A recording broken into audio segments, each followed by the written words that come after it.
Shalom, salam sejahtera, sahabat jalan yang lurus. Selamat berjumpa kembali di channel ini. Saya berharap dan selalu berdoa semoga sahabat semua tetap dalam keadaan baik, dalam keadaan sehat, dan pastinya tetap di dalam perlindungan Tuhan. Saya juga mengucapkan banyak terima kasih kepada semua sahabat yang selalu setia untuk meluangkan waktu menonton video-video di channel ini, dan juga terus mendukung perkembangan channel ini dengan mengklik tombol subscribe, like, komen, dan juga share kepada teman-teman yang lain, supaya teman-teman yang lain juga boleh mendapatkan informasi seputar iman kekristenan. Kiranya Tuhan Yesus memberkati kita semua.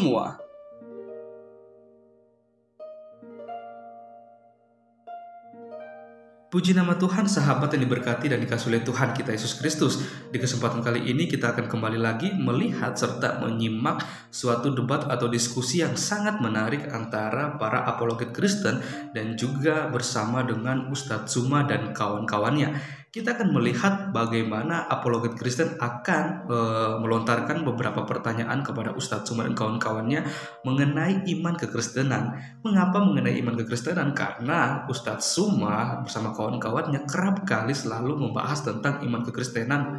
Kalau kita melihat, malahan mereka lebih banyak membahas tentang Alkitab, tentang Yesus Kristus, daripada mereka membahas tentang iman dan keyakinan mereka, bahkan juga Alkitab atau kitab suci mereka seperti itu.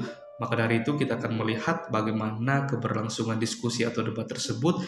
Kita berharap supaya melalui diskusi ini kita semua boleh dicerdaskan, kita mendapatkan suatu pencerahan, dan kita mau melihat kebenaran yang sesungguhnya dibukakan di dalamnya dengan data-data yang valid yang bisa dibuktikan kebenarannya. Oke sahabat semua, selamat menyaksikan. Tuhan Yesus memberkati.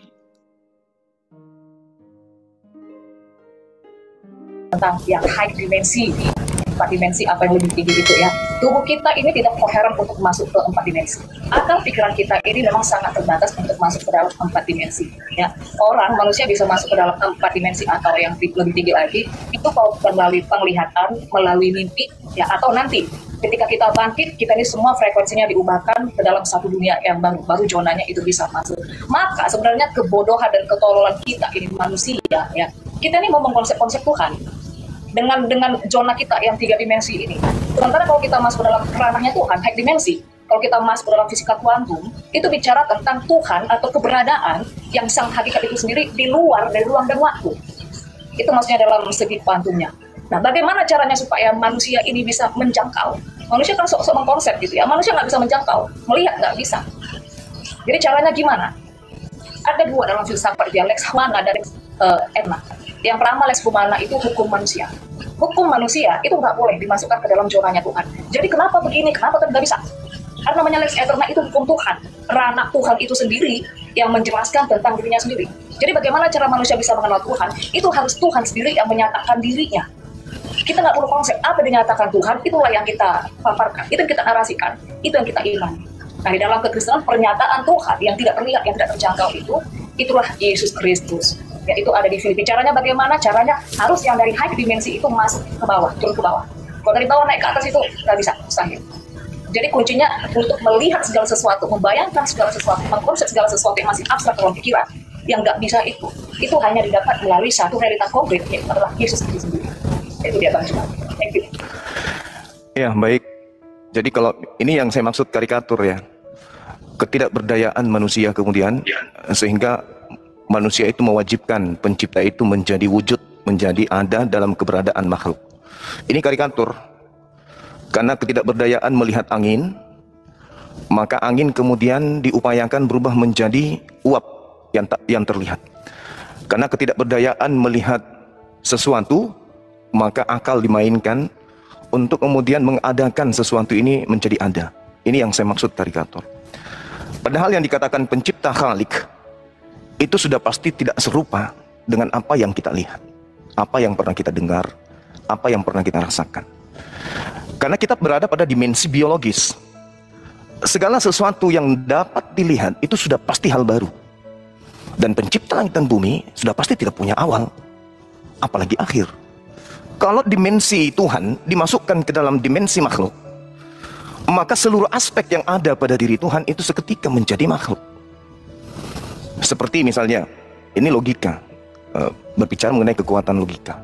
Seekor sapi dikarenakan ingin masuk ke dalam lubang kecil, sapi ini merubah kemudian unsur-unsur yang ada pada dirinya menjadi seekor tikus.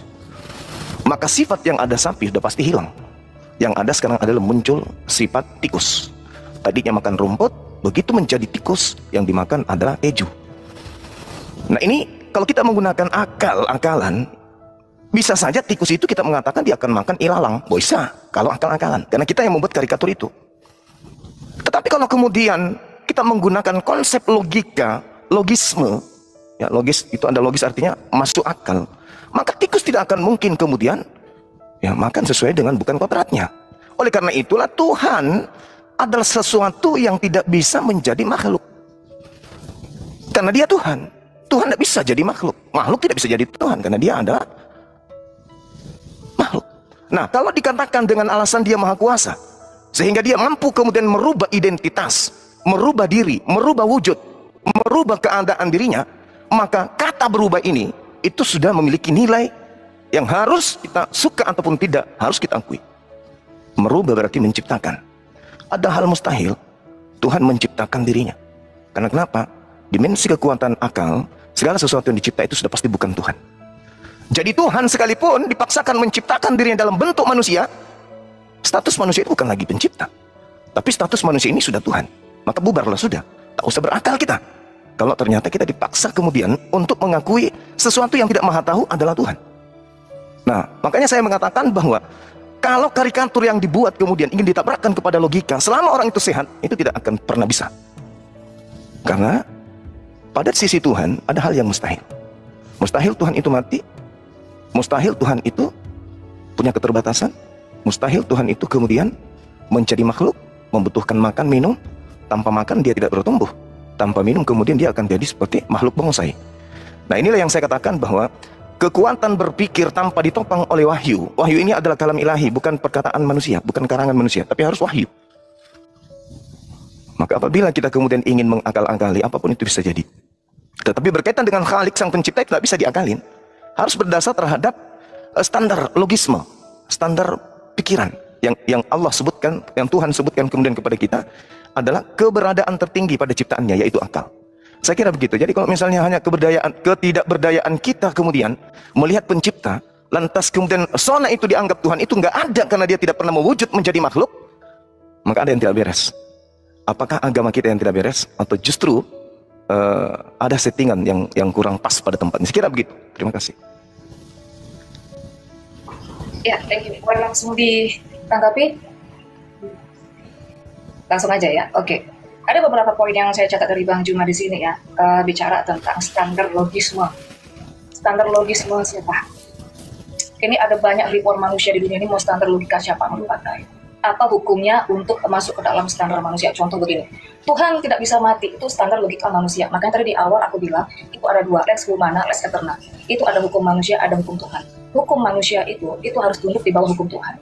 Hukum Tuhan itu tidak bisa dilompati oleh lex humana, hukum manusia. Di mana ada satu hukum yang membumi, satu hukum global, yang bilang kalau Tuhan itu tidak boleh mati. Tapi kalau kita masuk ke dalam hukum internasional, hukum dunia, kita setuju. Misalnya dalam pengadilan nih, kalau ada satu kasus, ada satu fenomena ya, kalau misalnya ada satu pembunuhan, misalnya ya, itu harus ada saksi minimal 2 atau 3 orang. Saksi orang ini harus ada data, testimoni, foto, dan segala macamnya. Nah, kalau misalnya kita memasukkan ke dalam satu hukum dunia yang kita terima secara global ini, Yesus itu disaksikan oleh 12 rasul-rasul yang melihat. Nah, nanti kalau misalnya kita masukkan ke dalam satu hukum dunia, siapakah yang menjadi saksi? Dan apakah yang menjadi bukti pendukung ketika misalnya saya katakan ada seorang nabi yang menerima satu wahyu? Nah, di sini kita berbicara ke dalam bahasa filsafat dan akademis, makanya saya katakan tadi ini hukum apa dipakai. Kalau masuk hukum manusia, oke, saya akan pakai hukum manusia, hukum dunia ya, yang diterima oleh kita umumnya. Gitu, sama seperti masalah saksi tadi dalam satu fenomena. Itu satu ya. Dan kemudian di mana hukum dunia yang mengatakan kalau Tuhan itu tidak boleh mati. Tuhan tidak boleh begini, tidak boleh. Kan itu saya katakan tadi lex humana, hukum manusia. Ada di mana hukumnya yang tidak membolehkan? Nanti kita akan jelaskan mati itu apa. Mati itu masuk ke dalam Sheol, dunia alam bawah. Itu ada di bawah, itu alam maut. Nah, kalau nanti kita bicara masalah sainsnya lagi, ini agak repot. Karena kalau manusia itu biasa, yang masuk ke dalam itu akan hancur. Tapi kenapa ada satu sosok itu yang masuk ke dalam itu bisa keluar dengan fine-fine saja? Justru di situ lah menunjukkan kemahakuasaannya, kan begitu, itu satu ya. Kemudian Tuhan itu tidak bisa menjadi makhluk tadi ya, kalau nggak salah ya, koreksi kalau saya salah ya. Makhluk itu ciptaan. Tuhan memang tidak bisa digolongkan ke dalam satu makhluk. manusia, hewan, tumbuhan itu yang mengelompokkan makhluk hidup. Kalau Tuhan itu nggak bisa dikatakan sebagai makhluk, karena makhluk itu ciptaan. Sementara kita tahu Tuhan itu bicara tentang sesuatu yang ada tanpa diadakan, sang penyebab tanpa disebabkan. Dia sang kausa prima yang saja semula segala sesuatu terbentuk di luar ruang dan waktu. Jadi kita nggak bisa katakan Tuhan itu makhluk. Nah, mungkin di sini ada miss-nya dari teman-teman Muslim ya, dengan Bang Juma juga. Saya dari Onigis itu menolak sekali doktrin Tuhan menjadi manusia. Karena dalam bahasa aslinya itu Tuhan tidak menjadi manusia, tapi saat itu Tuhan menjadi daging. Daging itu bicara tambahan kasar dari tubuh. Tubuh itu bicara tentang budi. Manusia itu pengelompokan makhluk hidup. Nah, jadi kalau dikatakan Tuhan itu menyerupai suatu makhluk, itu tidak benar. Karena kami menolak Tuhan menjadi manusia, Tuhan menjadi makhluk. Yang benar adalah yang dikejar dalam 1 Yohanes, justru manusia itu adalah blueprint-nya Tuhan. Mengambil bentuknya Tuhan, bukan sebaliknya. Itu selom demut, gambar rupa. Nah, itu yang kedua. Kemudian yang terakhir aja ya, yang lebih penting ya. Banyak sebenarnya poinnya tadi, cuman yang penting aja lah ya. Segala sesuatu yang dilihat adalah sesuatu yang baru. Kalau di pengkhotbah itu ya, pengkhotbah ini termasuk filsafat juga ya. Saya katakan di pengkhotbah 1 ayat dikatakan tidak ada sesuatu yang baru di bawah matahari. Bahkan ilmuwan itu, para saintis juga bilang sebenarnya segala sesuatu ini yang tampak sekarang ini itu berasal dari sesuatu yang tidak tampak. Jadi kalau kita ada melihat sesuatu nih sekarang ini, itu bukan sesuatu yang baru. Kita yang dijadikan apapun di dunia ini, pemerintahan, itu semua sudah ada di dunia atau dimensi lain. Jadi sangat salah, sangat digugurkan baik melalui filsafat atau sains. Dikatakan kalau kita bisa nampak sesuatu berarti ini sesuatu yang baru. Itu gugur. Itu dia Bang Jo. Mudah-mudahan bisa dimengerti bahasa-bahasa ini ya. Oke, baik. Jadi kalau dikatakan Tuhan mengambil rupa karena Tuhan itu serupa, bias daripada Tuhan manusia, berarti bisa jadi orang di luar daripada Islam, orang yang di luar daripada Kristen, sekte apapun itu mengatakan Tuhan pencipta langit dan bumi menjadi Buddha, menjadi Zeus, menjadi Krishna, ya mungkin juga menjadi makhluk aneh gitu ya. Tergantung daripada selera orang-orang yang mau percaya kepada makhluk itu. Mereka yang mengatakan Tuhan menjadi Krishna, ya nggak bisa disalahkan. Karena mereka ada pada konsep karikatur yang mereka buat tentang Tuhan. Orang yang percaya kepada Dewa Matahari, Dewa Horus misalnya, atau Atis, atau Hermes, kita nggak bisa menyalahkan mereka berarti. Mereka juga benar. Ya begitu juga kalau konsep Kristen mau diterima begitu saja. Yesus itu berarti Tuhan yang datang dalam rupa makhluk, yang datang yang serupa dengan makhluk. Tapi apa tujuan kita berdiskusi kalau yang kita itu ingin ceritakan berkaitan dengan logika, berbicara dengan filsafat, kalau ternyata yang diutamakan ini adalah akal-akalan dan mengutamakan kemudian doktrin dan dogma. Untuk apa diskusi ini dibentuk? Padahal kita berbicara mengenai konsep Tuhan, berbicara mengenai konsep Tuhan, tak ada yang tahu tanpa diberitakan oleh para wakil Tuhan. Sebelum alam ini dicipta, dengan seambrek ciptaan yang ada di atasnya, Tuhan itu sudah ada, penciptanya sudah ada. Mau kita imani ataupun tidak, Tuhan tidak kurang. Dia mau menjadi makhluk, atau dia mengambil rupa makhluk, atau dia mau serupa dengan makhluknya, Tuhan tidak akan pernah kurang tanpa dia melakukan itu. Oh tidak, Tuhan harus menjadi manusia supaya ada saksi. Wah, parah ini. Jadi ketika Tuhan tidak menjadi serupa dengan makhluknya, Tuhan itu menjadi tak ada. Waduh, parah itu. Kalau dikatakan Yesus itu Tuhan, disaksikan 12 orang, lalu siapa saksi Tuhan ketika menciptakan alam semesta? Ada yang menyaksikan? Oh nggak ada, oh berarti Tuhan itu nggak ada dong. Ini logika kayak mana ini yang dipakai? Justru kalau kita berfilsafat, dengan kita bercermin pun kita sudah tahu Tuhan itu ada. Dengan kita hidup pun kita sudah tahu Tuhan itu pasti ada. Dan keberadaan Tuhan itu tidak bisa kemudian kita membuat karikatur sesuai dengan selera. Oh Tuhan harus menjadi bayi, Tuhan harus menjadi ini. Loh, kenapa bisa kayak begitu? Orang yang berakal dan akalnya itu kemudian dicakupi dengan kebenaran wahyu, Tuhan itu ada tanpa mesti kita harus lihat, tanpa mesti harus ada saksi. Apa gunanya ada saksi? Ternyata yang disaksikan itu hanya manusia. 1 juta saksi tanya, yang kamu lihat makan dan tidur itu siapa? Tuhan. Bukan, dia manusia. Siapa yang membuatnya menjadi Tuhan? Orang-orang yang punya keinginan kemudian melihat Tuhan. Karena keterbatasan akal sehatnya untuk menapaki keberadaan pencipta. Jadi sekali lagi saya katakan bahwa Tuhan itu ada tanpa awal. Makanya dikatakan dia maha awal. Artinya kalau Tuhan itu ada tanpa awal, sebelum kita dicipta, sebelum kita bisa, sebelum kita kemudian ada, Tuhan itu sudah ada. Begitu kita ada, kita menginginkan dia harus nampak.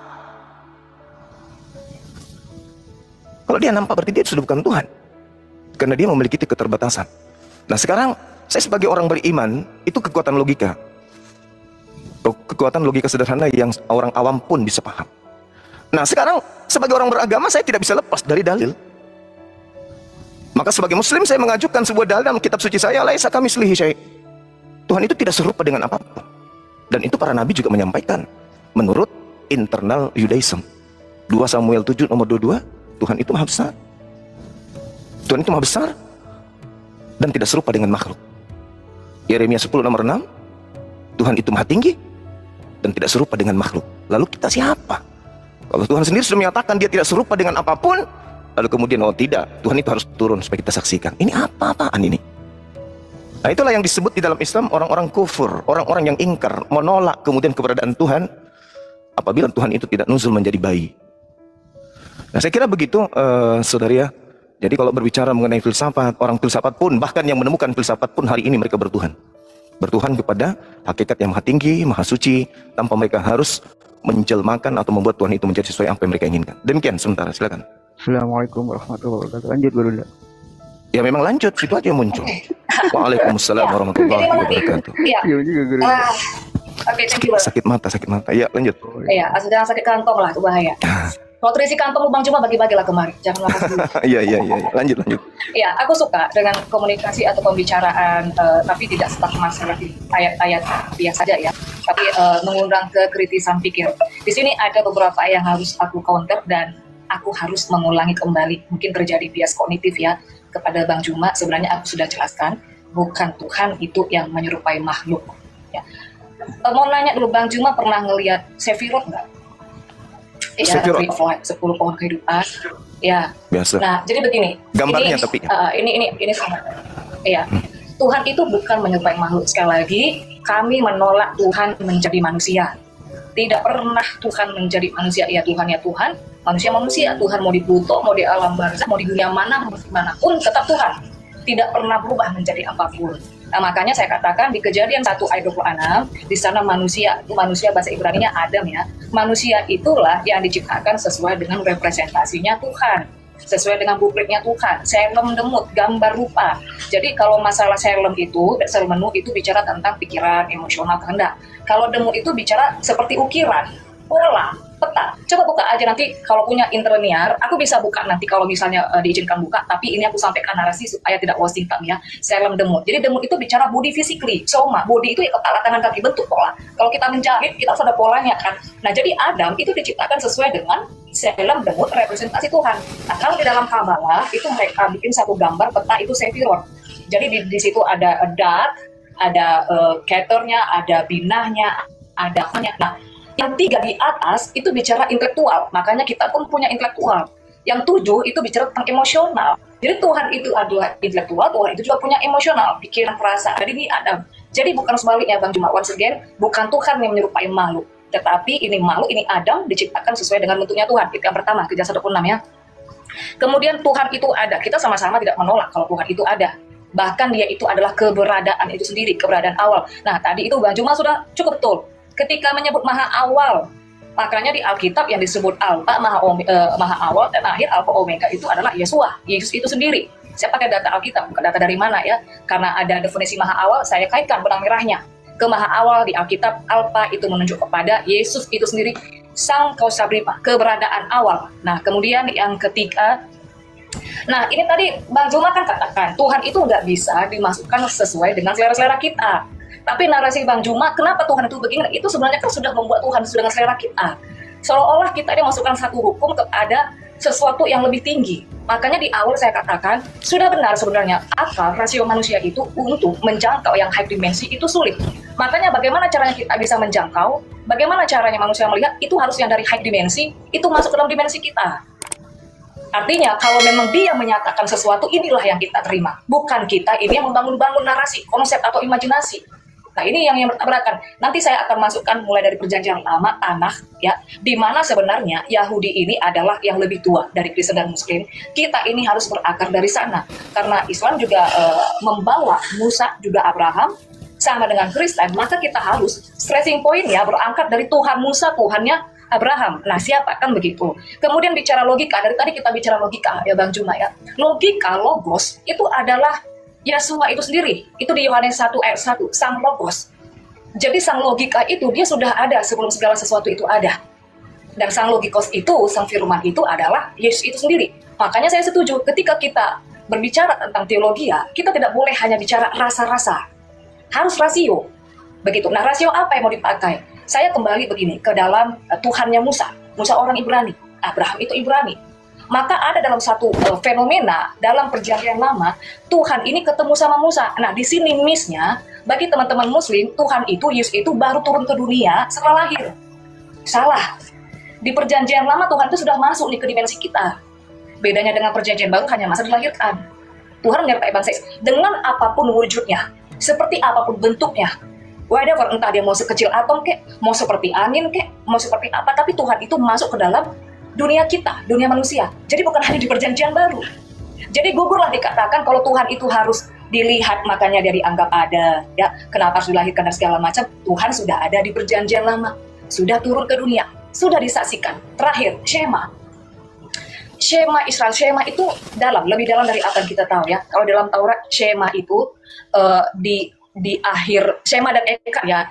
Ini paling penting, dengarlah Israel, Tuhan itu Allah kita, Tuhan itu Eka, Adonai Elohim, Adonai Eka. Jadi dalam Taurat, Shema itu di huruf akhirnya katanya A itu kapital. Kemudian yang Ekat di awal kata E-nya itu kapital, di akhir kata D-nya itu kapital. Jadi kalau disatukan AED, Aid, itu artinya saksi. Shema itu saksi, hurau, melihat. Jadi bangsa Israel itu melihat, bukan hanya berimajinasi, bukan hanya merasa-rasa. Mereka melihat Tuhan. Jadi bukan hanya di perjanjian baru aja gitu. Di perjanjian lama pun mereka sudah melihat Tuhan. Itu dia. Thank you. Oke. Jadi melihat Tuhan itu tidak mesti merujuk kepada wujud Tuhan itu sendiri. Melihat diri kita itu sama hal melihat Tuhan. Ini kalau kita menggunakan logika. Karena segala sesuatu yang ada itu semuanya berasal dari Dia. Kesempurnaan kemudian yang ada pada diri Adam alaihissalam bentuk daripada kesempurnaan Dia sebagai pencipta langit dan bumi. Ini sering saya berikan contoh ketika kita melihat sebuah kendaraan misalnya. Melihat kendaraan itu bagus, yang kita puji adalah yang membuatnya. Karena gambaran kesempurnaan mobil ini adalah wujud daripada kesempurnaan yang membuatnya. Tetapi bukan berarti yang membuat mobil itu wujudnya sama seperti mobil. Nah, ini yang kemudian harus kita ketahui bahwa ketika Tuhan menciptakan Adam serupa dalam bentuk gambar dan rupa, bukan bentuknya Tuhan, tapi serupa dengan apa yang menjadi ide gagasan Tuhan. Kesempurnaan alam semesta ini adalah bentuk kesempurnaan Tuhan. Bukan berarti Tuhan itu seperti Adam, matanya dua di bawah, di depan, dia punya leher, dia punya pusat, ya dia punya belalai dan seterusnya. Bukan seperti itu. Makanya dalilnya laisa kamitslihi syai'. Yeremia 10 nomor 6, tidak serupa dengan apapun. Tidak sama dengan apapun. Seperti seorang arsitek kemudian membangun sebuah bangunan yang serupa dan segambar dengan gambar arsitek. Pemahaman logika yang keliru adalah ketidakseimbangan logika kemudian muncul ketika yang dibangun ini bangunan diibaratkan serupa dan sebentuk segambar dengan sang arsitek. Padahal bukan kayak begitu. Mazmur 33 nomor 9, Yesaya 55 nomor 11, surah Yasin juga mengatakan demikian. Innama amruhu ita arada syai'an ayyakuna lahu kun fayakun. Apa yang ada pada kalam Allah, apa yang ada pada sifat Allah, ketika dia ingin mengadakan hal baru, maka hal baru ini sesuai dengan gambar, sesuai dengan rupa yang berasal dari Tuhan itu sendiri, yaitu kalamnya. Tidak mungkin Tuhan menggambarkan dalam kalamnya menciptakan bumi bulat, tetapi yang tercipta segitiga, itu nggak mungkin. Begitu juga Adam dicipta dalam bentuk gambar dan rupa Tuhan, artinya rupa dalam sketsa ide, gagasan, keinginan, kehendak Tuhan. Tidak mungkin kemudian terciptanya Adam itu justru tangannya ada 5. Itu artinya tidak serupa dengan gambar dan rupa yang Tuhan buat. Nah, janganlah kemudian dimensi ini seakan-akan Tuhan itu sama seperti Adam. Loh, berarti kalau Tuhan ingin melihat yang di belakang harus nengok dulu. Artinya Tuhan tidak maha melihat. Ketika ada suara samar-samar, Tuhan harus nempelkan kuping dulu berarti. Berarti Tuhan tidak maha mendengar, tidak layak disebut Tuhan.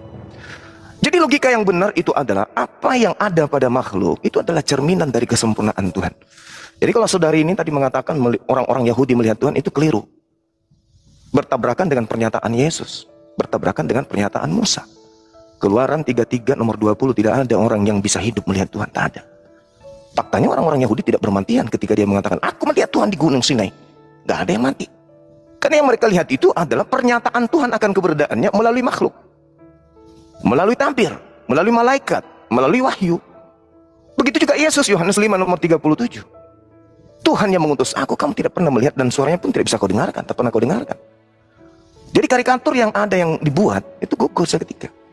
Bahkan tadi ada pernyataan lucu menurut saya. Cuman saya lagi tidak selera tertawa, mata saya lagi sakit. Dikatakan bahwasanya Yesus itu adalah bukan ciptaan, bukan makhluk, tapi Yesus itu adalah Tuhan itu sendiri. Wah, parah itu. Itu menabrak dalil. Dalilnya juga tidak main-main, karena itu pengakuan Yesus sendiri. Dikatakan dalam Yohanes 5 nomor 42 ya. Aku datang bukan atas kehendakku sendiri. Yohanes 8, sorry. Jadi kalau Yesus itu datang bukan atas kehendaknya, berarti dia bukan yang maha berkehendak. Dengan demikian, Yesus bukan Tuhan. Karena yang disebut Tuhan itu maha segala-galanya. Mazmur 33 nomor 9, Yesaya 55 nomor 11. Yesus mengaku kok, aku datang bukan atas keinginanku. Lalu atas keinginan siapa? Keinginan dimensi, hakikat di luar aku berarti. Ya berarti Yesus gugur sebagai Tuhan. Gugurlah iman orang-orang yang menganggap dia itu adalah Tuhan. Karena pengakuan Yesus itulah yang mutlak harus dipercaya. Karena Yesus mengatakan barang siapa yang menolakku, dia tidak menerima firmanku. Firman Yesus, aku datang bukan atas kehendakku. Ya selesai. Berarti you bukan Tuhan. You bukan pencipta, you ciptaan. Makanya saya katakan tadi, segala sesuatu yang baru itu pasti ciptaan. Yesus adalah hal yang baru. Apa pembuktiannya? Mulutnya sendiri. Aku datang bukan atas kehendakku. Andai saja Yesus itu adalah Tuhan yang datang dalam bentuk sesuai dengan karikatur, maka Yesus akan mengatakan aku datang atas kehendakku sendiri. Wah, dia Tuhan sendiri nih yang datang. Ya itu pun perlu diuji. Nah sekarang pengakuannya aku datang bukan atas kehendakku. Sementara Tuhan itu cuma satu kehendak. Tidak mungkin Tuhan itu dua kehendak, apalagi tiga kehendak. Yang satu berkehendak menjadi manusia. Tuhan yang satu berkehendak jadi burung. Mana nantinya perang antara Tuhan dengan Tuhan? Maka ada persidangan Tuhan. Larinya ke paganisme, penyembah pada dewa-dewa. Jadi mohon maaf saudari ya, apa yang saudari saya sampaikan itu adalah lebih baik masuk ke dalam ranah dalil. Karena ujung-ujungnya dalil juga. Cuman celakanya kalau masuk ke ranah dalil pun karikatur yang Anda buat itu sama sekali nggak bisa lolos. Karena Yesus itu makhluk. Yesus itu makhluk. Karena dia makhluk sama dengan dia ciptaan. Karena dia ciptaan sama dengan dia bukan Tuhan. Karena dia bukan Tuhan, tidak layak dituhankan. Demikian. Oke, thank you Bang Juma. Di sini ada sudah 4 kali aku hitung, Bang Juma ada bias kognitif. Aku nggak tahu ini konsentrasinya lagi kemana nih Bang Juma nih. Sekali lagi aku bilang, kami menolak Tuhan menjadi manusia. Dia hanya datang, itu ada di Filipi 2, itu nanti ayat 7-8. Dia hanya datang di dalam penampilan manusia. Jadi bukan identik, bukan equal. Dan kami sangat menolak Tuhan menjadi manusia, apalagi 100% Tuhan, 100% manusia, dan segala macam. Oke, yang selanjutnya saya buka data saja dulu. Nih ya. Apakah Tuhan yang menyerupai makhluk, atau makhluk ini yang mengambil bentuk rupa Tuhan? Mungkin ini agak berat rasionalismenya ya, tapi masalah diterima atau nggak diterima itu bukan kapasitas saya. Aku balik kalau dulu kameraku ya, sebentar. Kasih waktu ya, Bang Juma ya. Oke. Iya. Oke, bisa minta tolong dibesarkan layarku? Sebentar.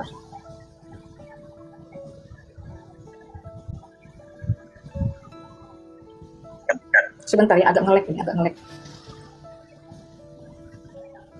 Kok jadi asbes? Sebentar. Oke. Kelihatan nggak ini? Kita pakai data ya. Jadi jangan kita pakai hukum-hukumnya manusia. Kenapa begini dan lain? Pakai data. Kejadian 1 ayat 26.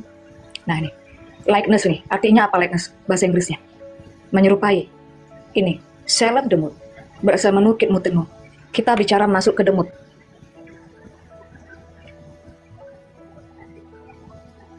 Likeness. Similitude. Ada kemiripan. Menyerupai. Model. Shape. Bentuk. Form. Ini bentuk. Jadi kalau kita bicara bentuk, kita bicara pola, kita bicara kerangka, ya Kita mau bilang apa lagi? Ya bentuk gimana bentuk? Gimana bentuk kucing? Ya begitu bentuk kucing. Ada kepala, punggungnya begitu, kakinya 4 ke bawah. Gimana bentuk ayam? Ya ada ekor segala macam. Gimana bentuk manusia? Ada kepala, tangan, kaki. Nah ini data. Jadi manusia, sekali lagi, manusia itu yang diciptakan, Adam, itu diciptakan sesuai dengan selem demutnya Tuhan. Kalau selem itu bicara tentang emosional, perasaan, kehendak. Kalau demut itu pola, bentuk. Nah makanya ada nanti di akhir zaman ini, waktu Isa itu melawan Dajjal antikris, kalau kalian ini tahu, ada musuh intelektual yang bisa dibawa ke ranah ini, pembahasan tentang manusia-manusia hybrid itu.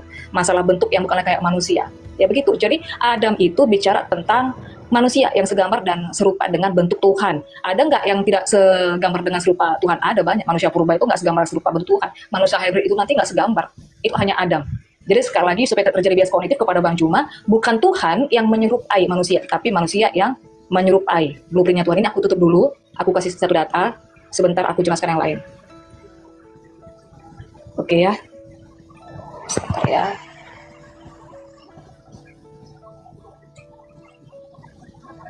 Oke.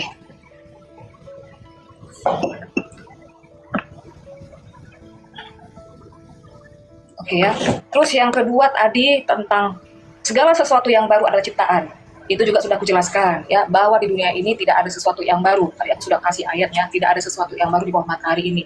Tadi Bang Juma tuh udah agak ada benarnya bahwa semua itu berasal dari Tuhan. Jadi semua yang diciptakan ini berasal dari pancaran ilahi, pancaran Tuhan itu sendiri. Berasal dari Dia sebagai sumber satu-satunya. Makanya makna Echad, makna Esa dalam perspektif Yahudi satu itu dalam. Semua ini menyatu di dalam Dia. Itu. Oke, kemudian yang ketiga, tidak ada yang melihat Tuhan.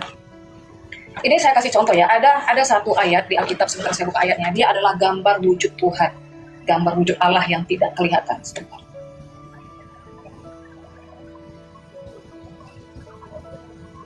Kolose 1:15, ia adalah gambar Allah yang tidak kelihatan.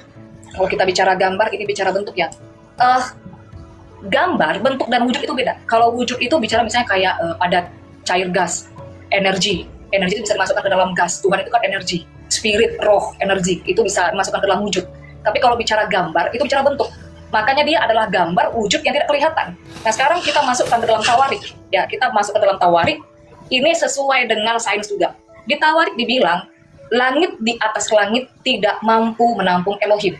Sesuatu yang lebih tinggi itu memang tidak bisa ditampung oleh dimensi yang lebih rendah. Sekarang kita boleh berfilosofi, bagaimana lagi dengan tingginya langit di atas langit, sampai Tuhan itu pun tidak bisa ditampung. Bagaimana bentuknya? Bagaimana gambarnya? Kan kita tidak tahu. Nah, sekarang ini saya tunjukkan gambarnya. Sebentar.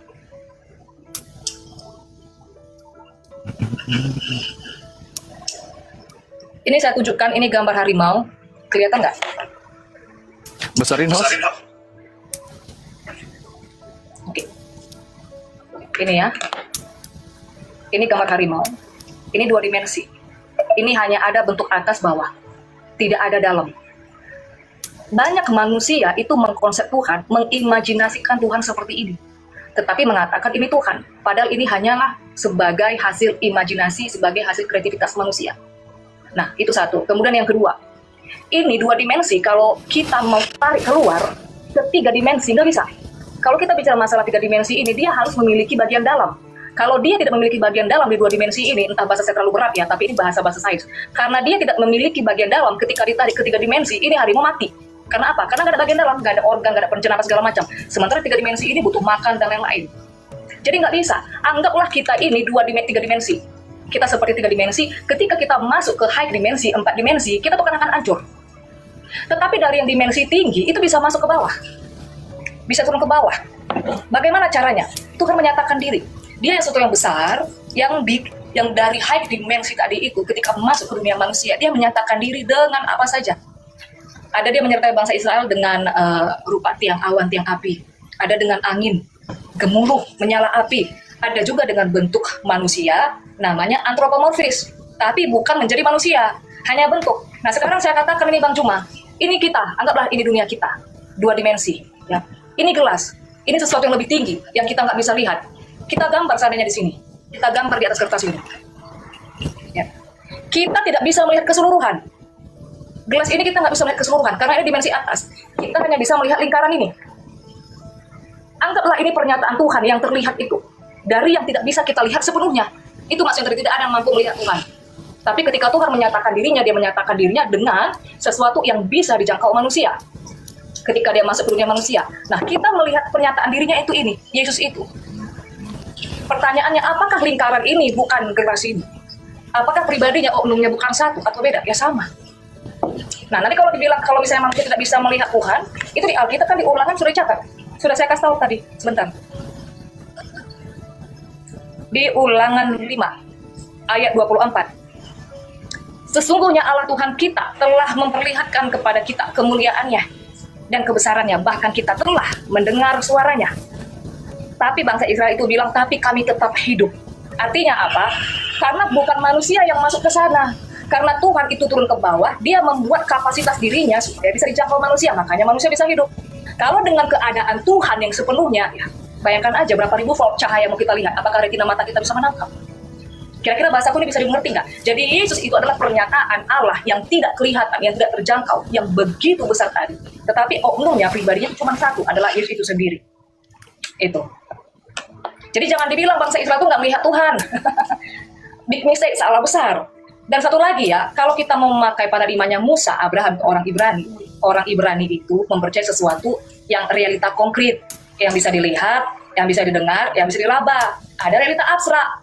Itu paham Yunani, dia bisa mempercayai sesuatu yang abstrak di luar sana, silakan aja, tapi itu bukan paham Ibrani. Kalau kita bilang salah nggak orang Yunani misalnya, atau Bang Juma memakai realitas abstrak, ya silakan aja, tapi Ibrani nggak seperti itu. Makanya di 1 Yohanes 1 ayat 1 dibilang, apa yang sudah kami dengar, kami lihat, kami raba sejak semula tentang firman hidup. Mereka itu merasakan suatu realita konkret. Nah, itu dia Bang Juma. Pelajaran ini agak berat, makanya bagus kita ketemu, biar nggak bosan kan, debat yang gitu-gitu aja, ayat-ayat mulu. Oke, itu aja. Iya, jadi di awal saya mengatakan karikatur. Nah, sekarang saudari kita ini sedang membuat dan mempertontonkan karikatur Tuhan. Gimana bilangnya ya? Gambaran Tuhan itu akan adanya Tuhan, ya alam semesta ini. Tuhan mengadakan karena Tuhan itu ingin kemudian diakui keberadaannya. Karena tidak ada kemudian di sisi Tuhan itu makhluk. Tidak ada Tuhan-Tuhanan lain. Maka ketika Tuhan itu berdiri sendiri, Tuhan itu ingin dikenal. Maka Tuhan menciptakan. Bagi orang yang berakal sehat, alam semesta ini adalah cerminan Tuhan. Jejak harimau, meskipun harimaunya itu tidak dilihat, bagi orang berakal, jejak harimau itu, bagi mereka harimau itu ada. Karena ada jejaknya. Tapi sekarang ada manusia yang ingin kemudian melihat harimaunya. Padahal dengan melihat harimaunya, malah dia diterkam, dimakan sama harimau. Padahal orang berakal itu cukup melihat jejak, sudah mendapatkan kesimpulan harimau ini ada. Sebab ada jejaknya. Alam semesta ini jejak Tuhan. Tanpa ada Tuhan, tak ada tak mungkin ada alam semesta, karena penciptanya pun tak ada. Tapi karena alam semesta ini ada, bagi orang berakal sehat, berarti penciptanya ada. Karena tak mungkin sesuatu ada tanpa ada yang menciptakan. Maka yang menciptakan inilah yang disebut Khalik. Tidak perlu dia kemudian mewujud atau apa tadi istilahnya itu. Dia datang dalam bentuk manusia. Boleh saya pinjam ulang kembali bahasanya gimana? Tuhan datang berupa manusia atau gimana? Mengambil rupa manusia? Mengambil bentuk appearance, penampilan, menyerupai. Bukan manusia ya, menyerupai, likeness. Hanya penampilan. Nah tuh. Tabrakan dalil dan tabrak logika. Tuhan tidak ini, tapi dia menampilkan dirinya dalam bentuk makhluk. Berarti Tuhan meninggalkan kodratnya menuju kepada keadaan makhluk. Sementara Tuhan itu maha melihat, maha mendengar, maha mengetahui, maha hidup. Ketika dia menampilkan dirinya dalam bentuk makhluk, maka ketuhanannya hilang. Yesus tidak maha mendengar, Yesus tidak maha melihat. Maka yang kita lihat ini bukan Tuhan. Kecuali ingin kita katakan, oh dia adalah Tuhan yang mengambil rupa sedemikian adanya. Wah, gimana ceritanya tuh? Apalagi kalau kita pakai dalil, Kolose 2 misalnya nomor 9 yang disukai oleh teman-teman yang sealiran dengan ibu. Berarti jasadnya Yesus ini Tuhan, biologisnya Tuhan. Dengan mengatakan biologis Yesus ini adalah Tuhan, Kolose 2 nomor 9, Theotos atau Theotes, penuh dengan keilahian. Berarti Tuhan sudah pada karikatur keterbatasan. Belum lagi Filipi 2 nomor 6 nomor 7. Tuhan merendahkan dirinya, mengosongkan dirinya, tidak mempertahankan ketuhanannya, akan tetapi mengambil rupa manusia dan sama seperti manusia. Hah? Tuhan mengambil rupa manusia dan sama seperti manusia. Bahkan jauh lebih rendah lagi dari manusia. Mati di atas tiang salib. Tuhan menjadi manusia. Tuhan mengambil rupa manusia. Tuhan menampilkan diri dalam bentuk manusia. Sementara dalilnya mengatakan Tuhan itu tidak serupa. Yesaya 43 nomor 10. Engkaulah saksi-saksiku, tidak ada Tuhan yang dibentuk sebelum aku dan sesudah aku. Yohanes 1 nomor 14. Firman yang adalah Theos itu, Logos yang adalah Theos itu sendiri, sudah berubah menjadi daging. Menjadi daging. Berarti Tuhan menjadi makhluk. Dengan demikian Tuhan menjadi bukan Tuhan. Nah, lalu kemudian kalau kita masuk dalam ranah doktrin, Yesus itu sebenarnya bukan manusia 100% kalau begitu. Roh Kudus juga bukan 100% burung merpati. Bapa juga tidak 100% roh. Karena kenapa? Mereka ini adalah satu, yang adalah Yesus itu sendiri. Berarti Bapa ini cuma sepertiga. Yesus sepertiga, Roh Kudus juga sepertiga. Berarti 3/3 sama dengan 1, sama dengan 100%. Itu baru betul. Nah, bagaimana kita ingin menolak keberadaan Yesus sebagai 100% manusia?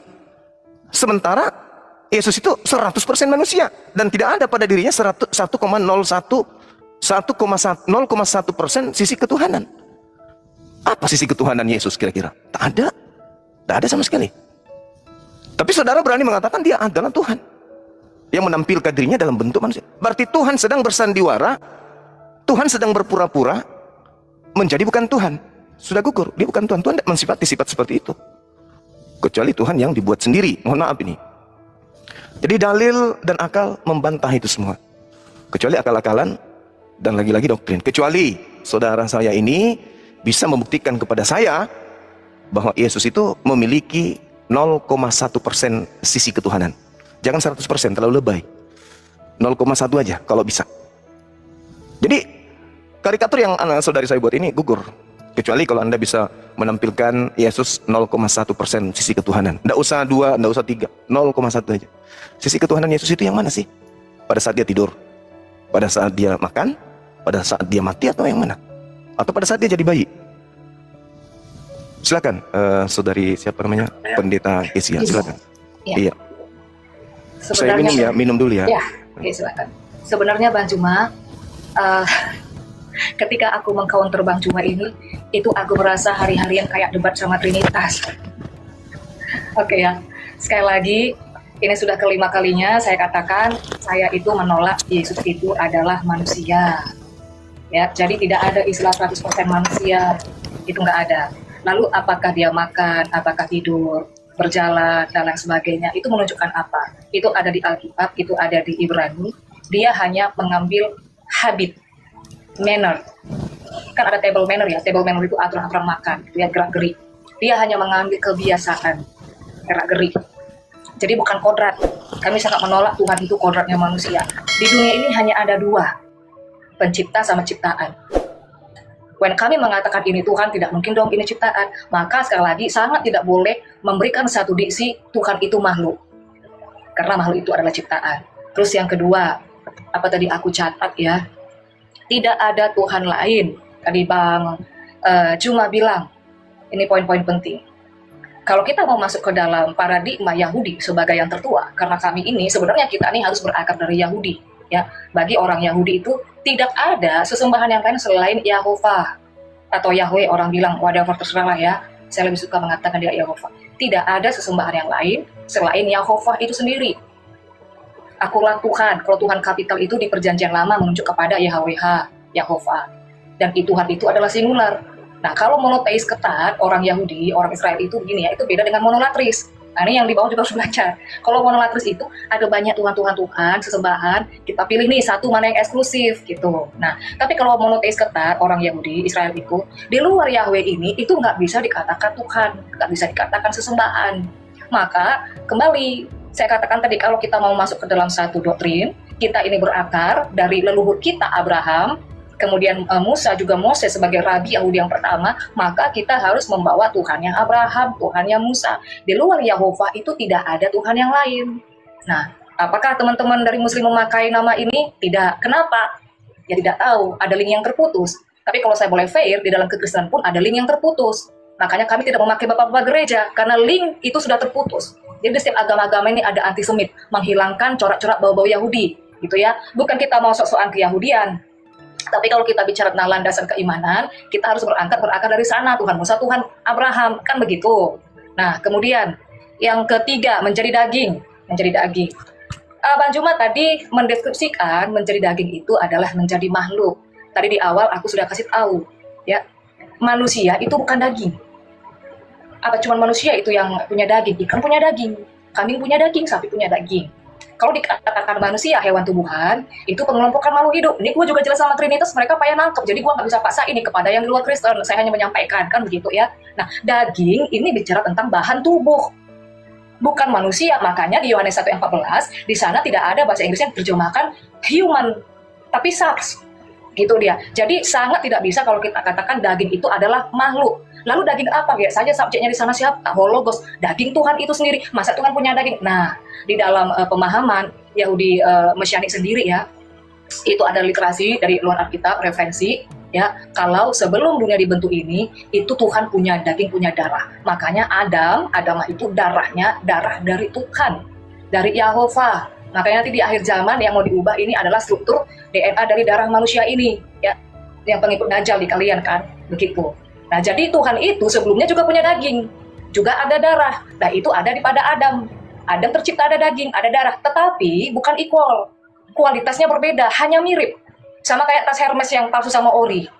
Penampilannya sama, tapi kualitas beda. Nah, kira-kira begitu. Kemudian tadi Bang Juma katakan, dari alam semesta, dari apapun ciptaan ini kan untuk menunjukkan Tuhan itu ada, ya. Bahwa kalau misalnya kita lihat nih ada jejak-jejak harimau, kita akan tahu harimau itu ada. Ini cocok kalau diskusi Bang Juma sama ateis. Itu ada pendekatan rasional. Kalau kita melihat jejaknya, kita pasti tahu nih ada onumnya, ada sesuatu untuk menunjukkan Tuhan itu ada. Kita di sini bukan lagi menunjukkan Tuhan itu ada, karena kita adalah teis, bukan ateis. Kita sama-sama percaya Tuhan itu ada. Perbedaannya adalah Tuhan yang ada ini di dalam kekristenan itu datang menjadi daging, ada dalam penampilan manusia, antropomorfis. Tetapi di dalam Islam itu menolak Tuhan itu ada dalam bentuk manusia, pernah ada di dunia, artinya realitasnya abstrak. Apakah itu saya bisa salahkan? Ya silakan saja. Gimana kita bisa salahkan? Ada realitas abstrak. Tetapi dalam pemahaman Ibrani, mereka itu sangat menekankan realitas konkret. Jadi betul-betul harus bisa dilihat, didengar, diraba. Nah, itu ada namanya pernyataan umum, pernyataan khusus. Pernyataan umum ini dari alam ini, dari apapun. Kita bisa melihat bahwa Tuhan itu ada. Ini cocoknya ke ateis, Bang Juma, nggak cocok untuk kita nih bahas. Nah, tapi pernyataan khusus, nah kalau misalnya di kepercayaan Muslim, saya angkat aja nih ya, ketika Nabi Muslim itu ada dalam penglihatan dibawa oleh burak ya, kalau nggak salah kemana, itu kan penglihatan sebenarnya.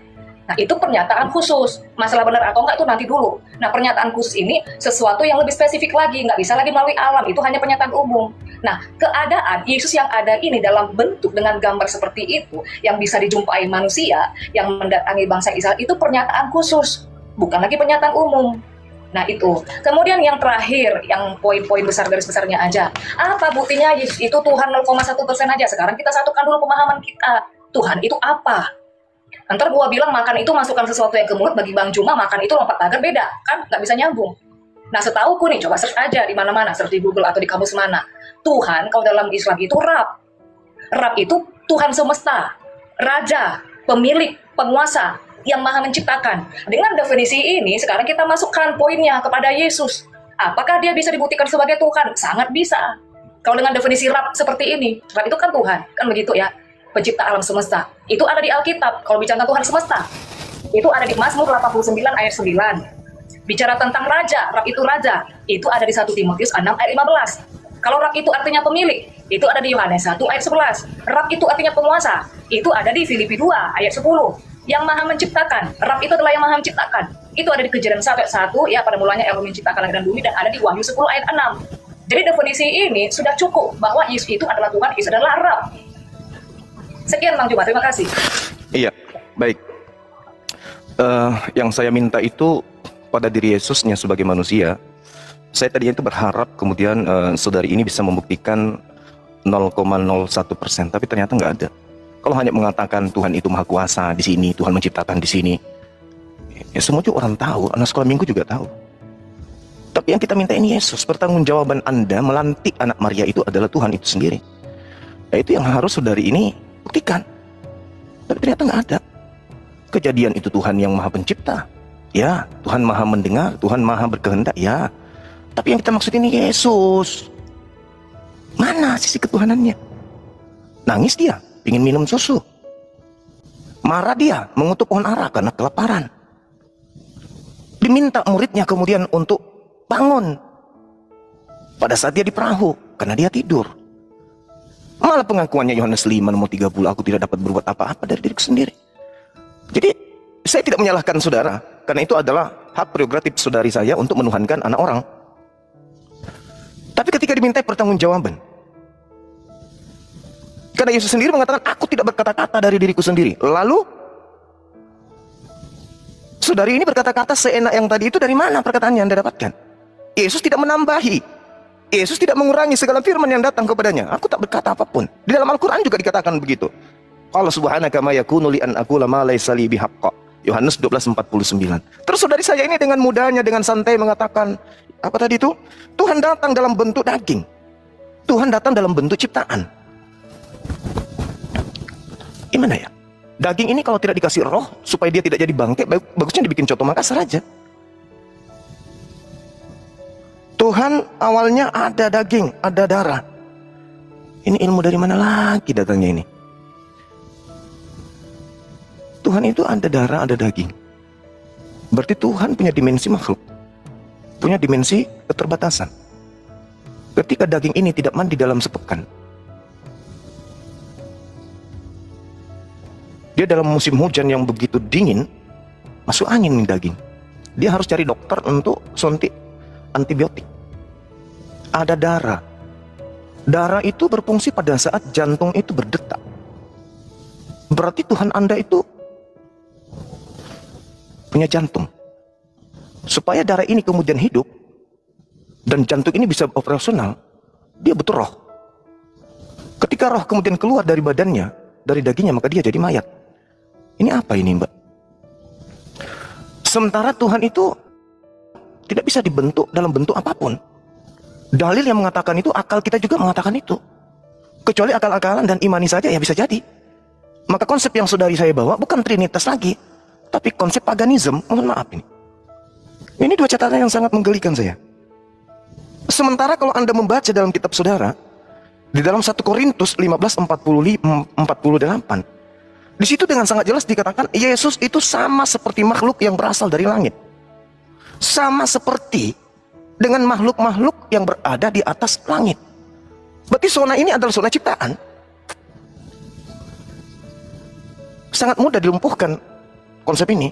Kata operanios itu artinya merujuk kepada makhluk-makhluk yang kemudian hidup di langit, atau kalau dalam terjemahan baru itu di surga.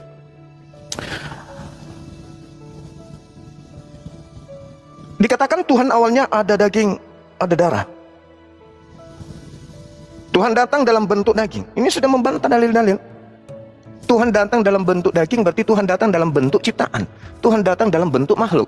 Tuhan datang dalam bentuk manusia.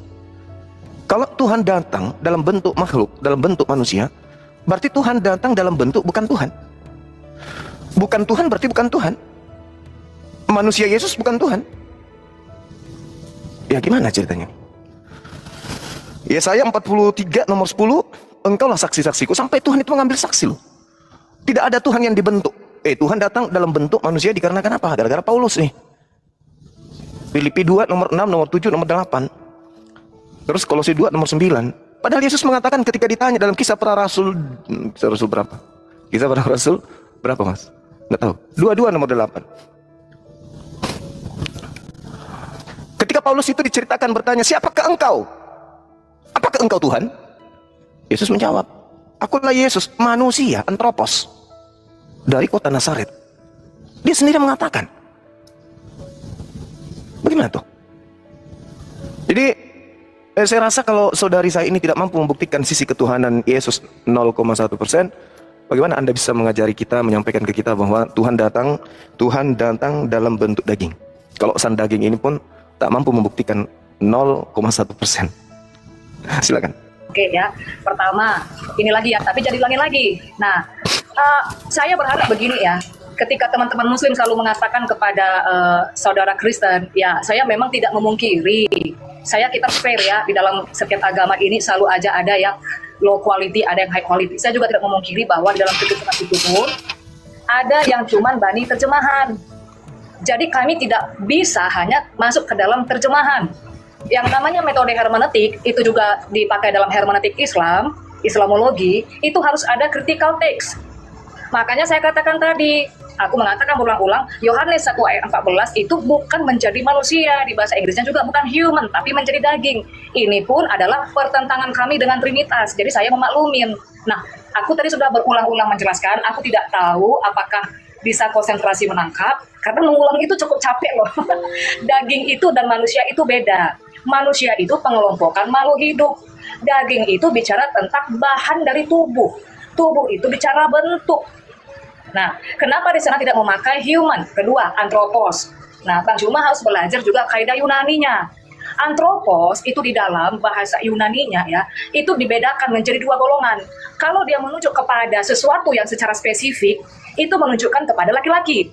Tapi kalau dia secara umum, kolektif, itu menunjukkan kepada ya manusia, bisa pria, bisa wanita. Perhatikan di terjemahan bahasa Inggrisnya dia pakai MAN, satu, yang kedua MEN. Kalau MAN itu selalu laki-laki, pria. Kalau MEN itu baru bisa dikatakan ya pria, wanita, atau manusia secara kolektif. Nah, jadi Yesus itu tidak bisa dikatakan manusia. Bang Cuma bilang lagi berulang-ulang, tapi kan dia tidur apa segala macam. Nah, coba kita buka Korintus berapa tadi? Dan kita buka. Korintus berapa Bang Cuma? Yang mana tuh? Yang terkait dengan apa? 1 Korintus yang katanya dia itu sama seperti makhluk. Coba kita 1 Korintus 15:48. 1 Korintus 15 ayat 48. 48. Iya. Oke ya. Mudah-mudahan saya nggak keliru teman-teman. Bang Hisugi benar kan ya? Iya, coba aja dicek. Iya.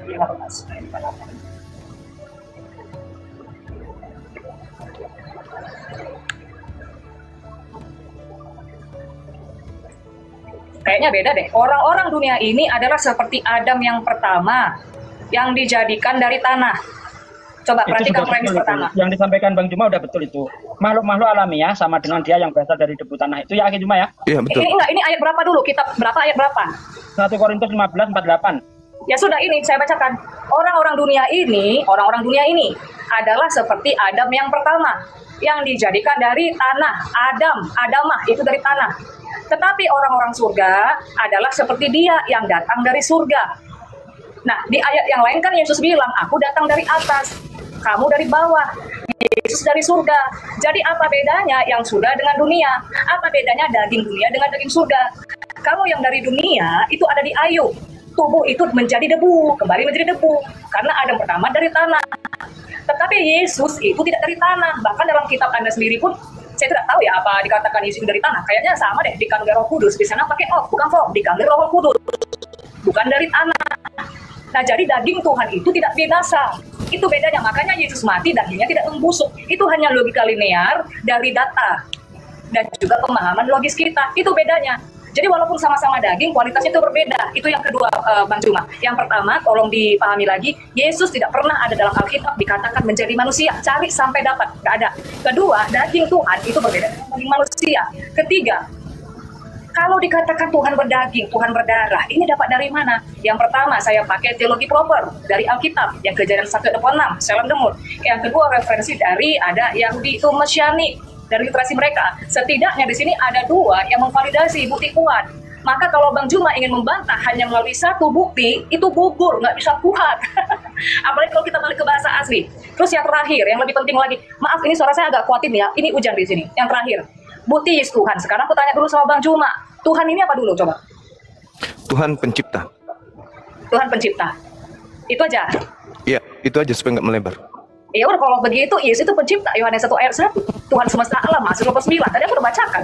Penguasa Filipi 2 ayat 10. Yesus bukan berada pada titik Yohanes 1 ayat 1, Mbak. Dia di 14-nya. Jadi siapa di sana? Fidakeus.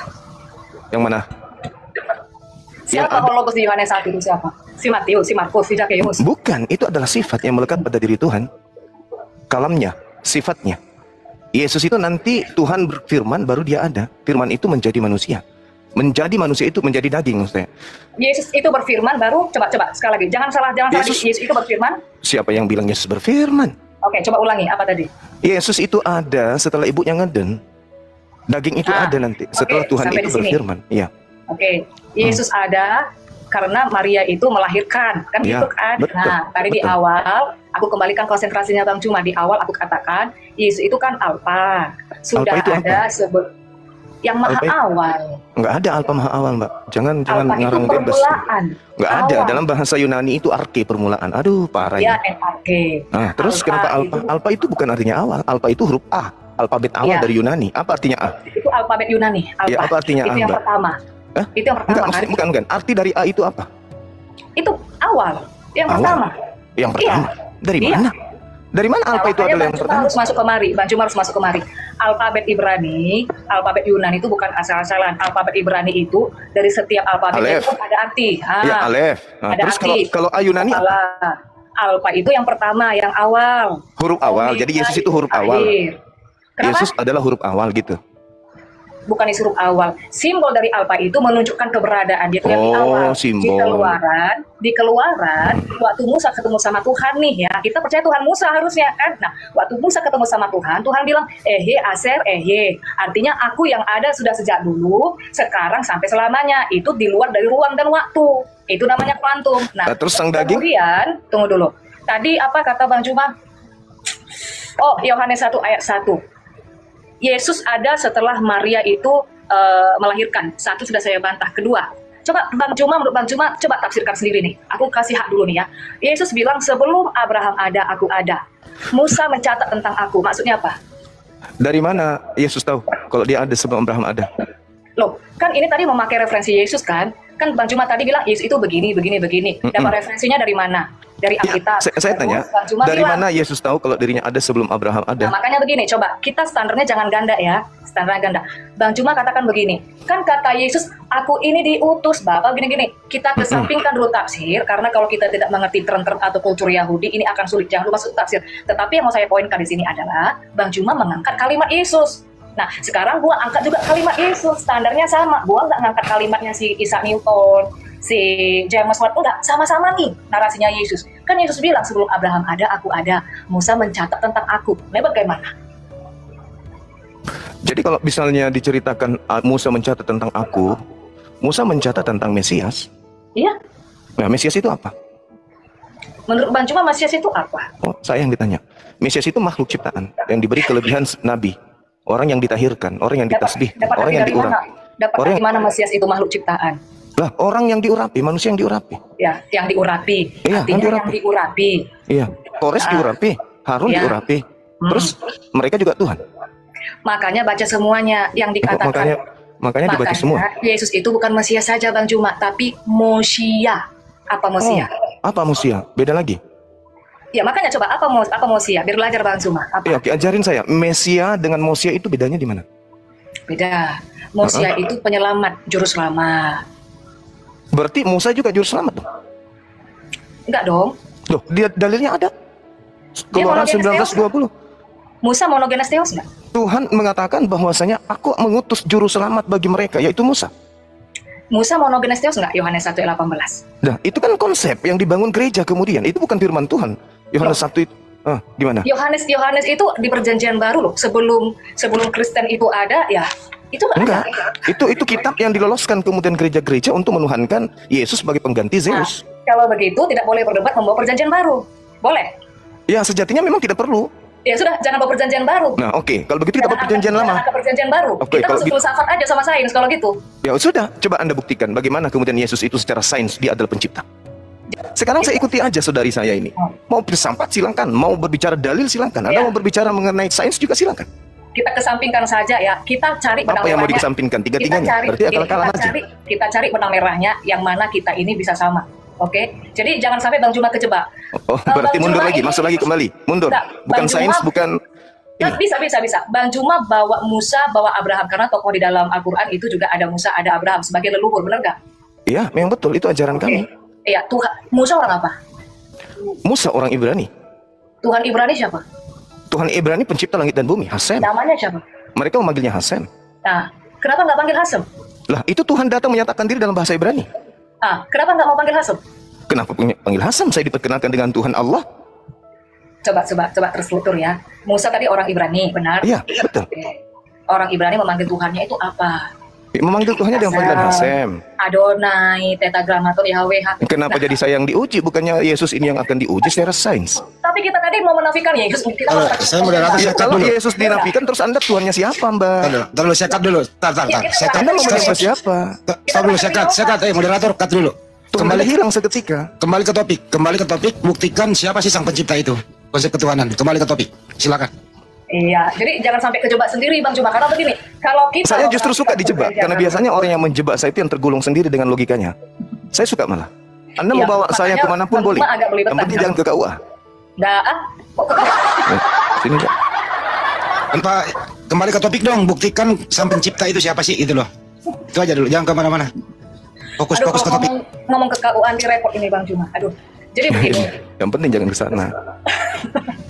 Jadi tadi kan begini, aku ngikutin Bang Cuma. Kalau tidak mau memakai perjanjian baru, karena Yesus itu adanya kita temukan namanya kan di perjanjian baru. Nah, jadi nggak boleh nih membuktikan dari situ.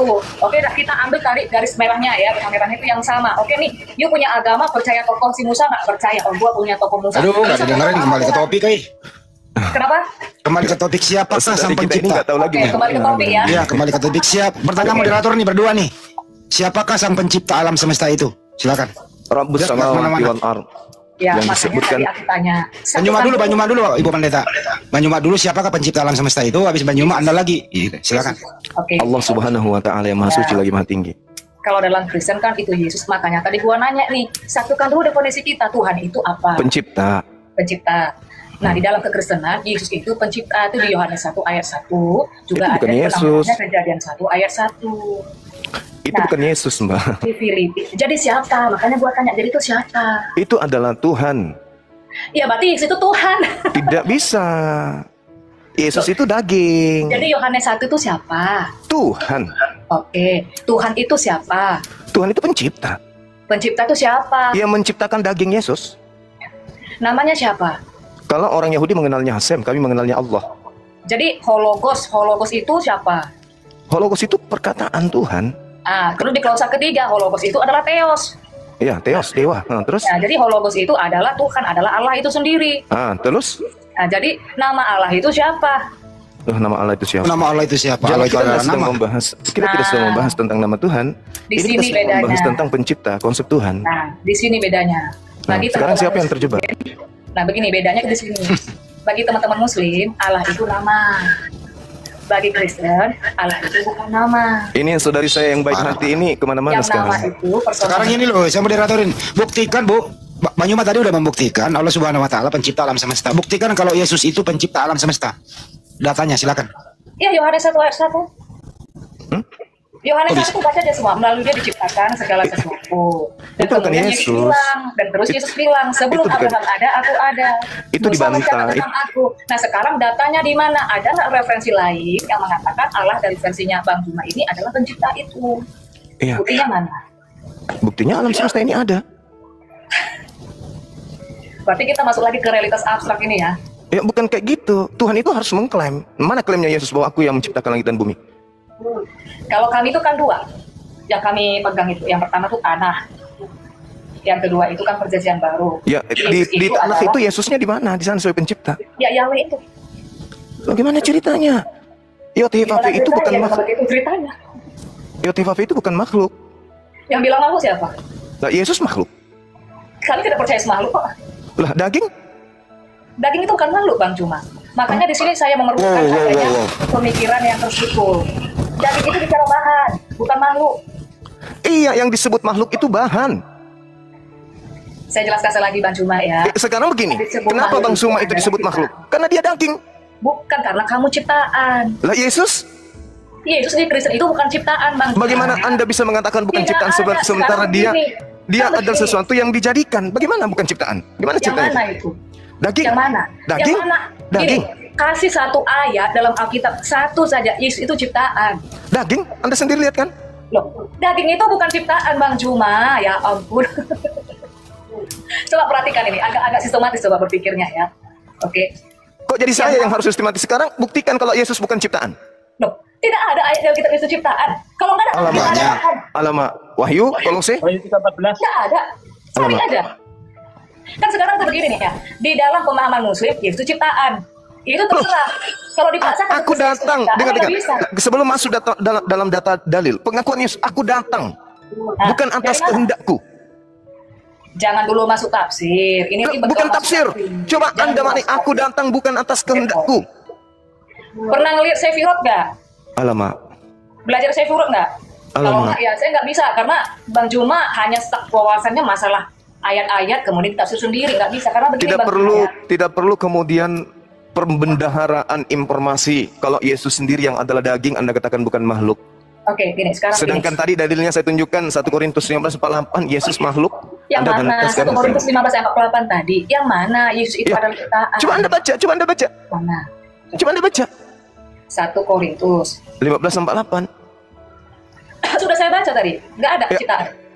Loh, di situ Mana? disebut apa? Orang-orang dunia ini adalah Orang-orang. orang-orang dunia. Ah, terus Yesus bersama dengan orang-orang. Orang-orang dunia kan? Kalau Yesusnya, Oke, sekarang kita buka ayatnya. Ini benang merahnya ya. Nah. Nggak tahu nih, apa pernah baca atau enggak. Yohanes 8 ayat 23. Pernah baca enggak? pernah pasti. Silakan Apa Anda itu? urai. Coba Anda Apa? urai. Iya, Anda apa urai itu? coba. Anda urai. Lalu ia berkata kepada mereka, ia ini siapa? Yesus. Yesus. Oke. Ah, Kamu berasal dari bawah. Kamu ini siapa? Ke siapa Yesus bicara? kan tadi sudah dikatakan bahwa Yesus orang-orang yang datang dari surga, dari langit, sama seperti Iya, Yesus. ini coba baca ya. Alamak. Aku dari atas. Sudah? Aku dari atas. Terus? Kamu dari dunia ini. Ah, terus? Oke. Aku bukan dari dunia ini. Ya, kalau dia bukan dari Yesus dia sendiri. bukan dari bawah. Yesus bukan Apakah dari dunia. Apakah sendiri dia? Apa maksudnya apakah sendiri? Apakah sendiri dia dari surga, dari atas? Kita kalau bicara high dimensi, dia berada paling atas. Malaikat itu dimensi di bawahnya. Ya, tarik dalilnya 1 Nah, makanya Korintus begini, 15:48. kamu itu, coba kamu pernah nggak baca Alkitab yang Paulus itu rohnya dibawa ke lapisan langit ketiga? Kata siapa? Alkitab. Ya silakan Anda bacakan. Oke, kalau Anda aku bacakan gimana? Maksudnya apa ini? Bentar ya, supaya kita bisa masuk nanti ke dalam tradisi Yahudi bahwa kamu ini kayaknya nggak mendalami Islam juga deh. Di Islam itu juga ada 7 lapisan langit loh. Hah? Kamu nih belajar nggak? Di Islam itu ada 7 lapisan langit. Itu sama kayak Yahudi, cuma di Yahudi itu 5 kalau nggak salah. Jadi langit itu punya lapisan. Tuhan itu Tuhan of God itu berada di dimensi yang paling atas. Yang malaikat itu yang dimensi di bawahnya, lapisan di bawahnya. Yesus Kamu itu sama dari kamu. rahim ibunya. Kamu Kalau pelajari ibunya tidak, agamamu nggak? Di Islam itu ada 7 Kalau- lapisan langit. kalau Benar ibunya tidak, iya Al-Quran surah An-Nasyr. Kalau tahu kan? kalau kemudian ibunya tidak ngeden, mati dia itu dalam rahim. Kan tadi aku sudah menjelaskan. Yesus itu bukan ada pada saat dilahirkan. Laduh, Dia sudah ada sejak di perjanjian lama. Campur bang. Sebelum Abraham ada, aku sudah ada, kata Yesus. dari mana Apa Yesus itu? tahu ada sebelum Abraham ada? Dari mana? Loh, orang dia Yesus adalah Tuhan itu sendiri kok. Kalau begitu kenapa dia nggak tahu hari kiamat? Siapa bilang nggak tahu? Itu salah. Terjemahannya nggak begitu. Coba yang aslinya kayak mana? Nah, kamu bagi terjemahan. Kamu Ya udah, coba di mana Yesus mengatakan di situ?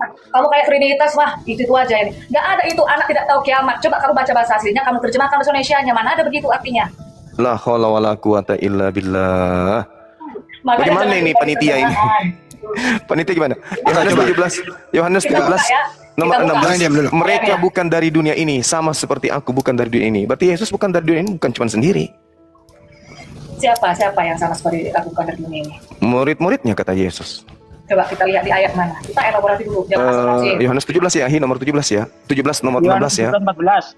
14 atau 6? 14, sorry. 14. Oh ya, sorry. 14, makasih. Yohanes 14 ayat 17, Yohanes 14. 17 nomor 14. Yohanes 14:17 bukan itu. Loh. Segala firman-Mu telah aku sampaikan Roh Kudus kepada pada mereka. saat itu tinggal bersama dengan para murid dan Kristus berjanji bahwa roh itu akan Yohanes turun. 17 14 Mbak Gesa. Oh, Berapa kali harus saya ulang? sabar.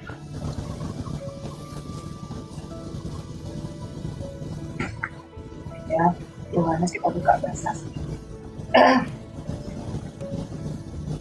Yohanes. Iku diduka autiston logon. Saukai hu kosmos emisen autos roti au aging. Tahu kosmos katos. Ya, sama seperti aku bukan dari kosmos. Bukan dari dunia. As I know of the world. Oke. Ada nggak murid-murid disebut monogenes theos yang di Yohanes 1 ayat 18? Lu kok lari ke sana? Anda tanya Yesus lah. Iya dong. Tanyalah Yesus. Loh, Tanya ke Yesus. Boleh dong, sepotong-potong harus semuanya. Nah, coba buka Yohanes 1 ayat 18, coba buka. Coba Ya, Anda justru baca parah di situ. 1:13 ya. Bukan cuma Yesus yang kejadiannya seperti itu. Ya, coba buka Yohanes 1 ayat 18, coba baca. Ya, justru Bentar, Yesus yang mentafsirkan. Yesus yang mentafsirkan tentang Tuhan itu. Nah, sekarang mana Yesus Iya, jangan kami mengatakan? mentafsirkan berarti. Yesus berarti kan? Yang mentafsirkan kan dia menyatakan bagus. itu. Oke, Kenapa? sekarang apa tafsiran Yesus terkait Yohanes dengan 1 Tuhan? ayat 18. Iya tahu. Sekarang saya tanya, apa tafsiran Yesus Ya, tentang buka Bapa dulu yang Yohanes mengutusnya? 1 ayat 18. Buka dulu Yohanes 1 ayat 18 biar tahu Sudah, bedanya dengan sudah. Allah dan dengan manusia. Tidak ada yang tahu kecuali Dia yang ada dalam pangkuannya. Dia yang mentafsirkan. Nah, Oke, No sekarang one apa has tafsiran? seen ever yet. Apa penjelasan Yesus Only- tentang Bapa? Apa penjelasan Yesus tentang Bapa yang mengutusnya? Ada dia pernah mengatakan Bapa kayak menjadi mana daging, kamu, Bang Cuma? Bapa menjadi manusia. Kayak Ada. mana Yesus. kamu mau menafsirkan? Terjemahanmu Saya- sudah salah. Bagaimana Saya kamu tidak mentafsirkan. Yesusnya yang mentafsirkan tentang Tuhan yang mengutusnya. Ini ku bawa ke Yohanes 1 ayat 18. Alamak. Biar ku bawa ini bahasa asli Yohanes 1 ayat 18. Iya. Kata terakhirnya apa? Nah, Kata terakhirnya. Kata terakhirnya only apa? begotten God. Bahasa Inggris kamu bawa. Mas. Bahasa The Inggris bosom nih. of the Father. Bahasa Yunani dong. Aduh, parah ini apa ini? Ini Ini kan pendeta sudah sekolah di baca mana? Yunaninya dulu ke bahasa Inggris loh. Ya, coba bahasa Yunani. Biar Ya, begitu itu bahasa paham, Yunaninya nanti apa? ngomong Di kata Genesis terakhir itu apa? Alamak. Coba baca Yunaninya terakhirnya itu apa di situ? Kita baca semua dong, nggak boleh begitu. Oh, boleh, Nggak silakan, setuju, silakan. Ya, nggak silakan Anda setuju. baca, silakan. Di sini tidak ada anak tunggal Allah, tidak ada. Ya, di sini monogenes theos. Sekarang aku tanya dulu nih, kalau nggak tahu biar ku jelaskan monogenes itu apa, coba. Kalau nggak tahu nggak apa-apa, biar ku jelaskan. Ya, coba jelaskan. Mono itu satu, Mm-mm. genes itu jenis. Tanda Terus? kutip ya, kalau untuk Tuhan ya, berarti jenis satu-satunya yang satu-satunya. Tidak ada di situ anak tunggal, tidak ada huios. Kamu belajar nggak bahasa asli? Monogenes theos, Allah yang satu-satunya itulah yang menyatakannya. Kalau ada bahasa di sebelah kanan, di tangan kanan, di pangkuan, jangan kamu asumsikan itu letterlek. Masa kayak angkot nanti kita dipangku sama Abraham di surga sana. Oke. Berarti menurut saudara ini kan Yesus Itu yang bahasa kultur. iya menunjukkan tahu lah. Tahu kita ngerti, nggak perlu bahasa untuk anak sekolah minggu Anda keluarkan sini. Yesus yang memiliki berarti Yohanes kamu 1 tadi nomor salah ya. 18 ini. Kamu tidak tahu monogenes theos ya. Terserah. Kenapa? Sekarang begini, Yohanes 1 nomor 18 ini yang punya hak untuk mentafsirkan dan menjelaskan tentang teos itu sendiri siapa? Anda atau Yesus? Theos itu sendiri. Yesus atau Anda? Yesus Theos itu sendiri. Oke, sekarang apa kata Yesus tentang Ya. dirinya? Jadi jangan Jadi? ditafsirkan yang macam-macam. Jangan Nah, pakai jangan tafsir, ditafsir. jangan pakai kayak metode Paulus Ini Anda. terjemahan. Sekarang tolong Ini bukan tunjukkan tafsir. apa kata Ini Yesus terjemahan. tentang dirinya. Yang dikatakan Yesus ya, bahwa dia adalah Tuhan Allah yang satu-satunya itu yang menyatakan Allah yang tidak terlihat itu. Di mana Yesus mengatakan bahwa dia adalah Tuhan yang satu-satunya itu? Di mana? Ini monogenes theos. Di mana Yesus mengatakan bahwa dialah Kamu satu-satunya nggak Tuhan? paham bahasa asli, kamu nggak belajar, gimana mau ngerti? Alamak, nanti saya uji Yunaninya nangis. Loh, kamu aja nggak tahu arti monogenes theos. Ya alamak. Coba apa monogenes theos? Nggak apa, gua dengerin nih. Sudah Only dijawab. begotten, Mbak. Monogenes itu ndak only begotten. Sekarang gini loh, satu-satunya kemudian yang menjelaskan tentang Tuhan itu Yesus. Sekarang apa penjelasan Yesus tentang dirinya dan Oke. tentang Tuhannya? Kamu Apa? jangan pakai standar ganda ya. Alamak, kenapa jadi selalu ke Iya, saya ya? kalau misalnya Bang cuma katakan yang menafsirkan itu harus Yesus itu sendiri, jangan pakai standar ganda. Kalau Sekarang aku bawa tolong tunjukkan ayat aja Yesus. Yesusnya. Saya lepas diri. Saya minta Yesus yang menjelaskan tentang Tuhan itu seperti apa. Ini salah satunya, Yohanes 1:18, mau bantah apa lagi? Alamak, justru di situ menerangkan bahwa Yesus yang menjelaskan tentang Jangan Tuhan. tafsir. Jangan tafsir. Ini kita masih terjemahan, bukan tafsir, masih terjemahan. Apa sih, turunkan aja deh, malas. Orang tak berilmu tapi sok tahu. Aduh. Taruh dulu Pak Cuma. Kok diturunin sih? Nggak ada ilmunya. Apa dari tadi saya bersabar loh. Dari tadi saya bersabar karena dia perempuan. Aku tahu apa. Aku minta dari sisi apanya orang ini mau berani menghadapi saya. Tak ada sama sekali. Pengetahuan tak ada, ilmu mantik tak ada, nggak dalil tak ada. Asumsi aja. Udah pungut dari mana ini dia orang ini? Sahabat yang terkasih, kita bersama-sama telah menyaksikan keberlangsungan diskusi atau debat antara para apologet Kristen bersama dengan Ustadz Suma, dan kita sendiri bisa memberikan penilaian terhadap data-data atau argumentasi yang mereka bawakan di hari ini, apakah semuanya itu sudah sesuai dengan kebenaran atau bisa dibuktikan kebenarannya atau tidak, seperti itu. Dan lagi-lagi ketika ada Ustadz Suma dan kawan-kawan di dalam ruang diskusi, pasti diskusi tersebut akan menjadi heboh dan juga rusuh, sama seperti kita lagi berbelanja di pasar. Karena apa? Karena jikalau Ustadz Suma bersama kawan-kawan sudah merasa terpojok, kesulitan menjawab pertanyaan, bahkan setiap data-data yang mereka bawakan bisa dipatahkan kebenarannya, mereka akan membesar-besarkan suara, bahkan terkadang mereka juga menyerang pribadi dan juga melakukan penghujatan seperti itu. Apalagi kalau kita mendengarkan beberapa statement dan juga Ustadz Suma juga mengklaim dirinya bahwa dia merupakan seorang yang ahli Alkitab. Dalam artian dia mengerti keseluruhan Alkitab dari Kejadian hingga pada kitab Wahyu. Padahal kalau kita melihat ketika Ustadz Suma membawakan satu ayat Alkitab dan dia paparkan, dia jadikan hal itu untuk menyerang iman kekristenan, bahwa apa yang dia bawakan itu semuanya itu tidak sesuai dengan fakta dan kebenaran yang tertulis di dalam ayat tersebut. Karena apa? Karena Ustadz Suma menafsirkan ayat Alkitab itu dengan sesuka hatinya, menggunakan literatur yang tidak dipercaya oleh orang Kristen, atau biasanya dia mengambil di beberapa Injil di luar keempat Injil, yaitu Injil Matius, Markus, Lukas, dan Yohanes, seperti itu. Padahal kita ketahui bersama bahwa di luar keempat Injil ini, Injil yang lain itu merupakan Injil palsu bagi kekristenan, seperti itu, dan kita tidak percaya dan tidak menggunakan Injil itu untuk mentafsirkan ayat-ayat Alkitab seperti itu. Akan tetapi hal inilah yang kerap kali digunakan oleh para polemikus seperti Ustadz Suma, Yonatan Nandar, Kainama, dan juga para mualaf-mualaf lainnya seperti itu.